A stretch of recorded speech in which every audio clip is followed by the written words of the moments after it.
फातिहा का मकसद ख्वाहिशात नहीं है। फातिहा का मकसद मकसद इंसान की जिंदगी में मकसद डालना। एक दफा मकसद आ जाए ना तो अब वो मदद किस चीज में मांगेगा, या अल्लाह जिस मकसद के लिए मुझे बनाया है ना उस मकसद को पूरा करने में भी मुझे आपकी क्या चाहिए, मदद चाहिए। इय्या का नाबुदु असल में मकसद है और इय्या का नस्तईन उस मकसद को पूरा करने के लिए हम अल्लाह ताला से मदद मांग रहे हैं। इसकी एक और मिसाल, आखिरी मिसाल आप समझ लें ताकि ये बात जहन में बैठ जाए। आप गाड़ी पे सफर पे निकले हो, रोड पे निकले हो, रास्ते में आपको गाड़ी में पेट्रोल कम हो गया, आपको रुकना पड़ेगा, है कि नहीं? मदद के लिए रुकोगे ना, गाड़ी को मदद की जरूरत है। आपको भूख लगी है, आप खाने के लिए रुकोगे, आपके जिस्म को मदद की जरूरत है ना? रुकोगे हमेशा के लिए, थोड़ी देर के लिए? थोड़ी देर के लिए। क्यों?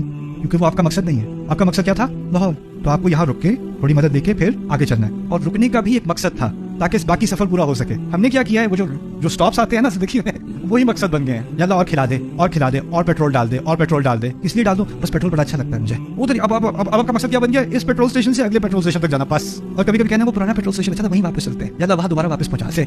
ये मिसाल आप समझ लें कि हम एक सफर पर हैं और उस सफर पर हमने अल्लाह ताला से मदद मांगी है, क्योंकि जब आप लंबे सफर पर जा रहे हो, आप थक जाते हो, तो फिर आपको मदद की जरूरत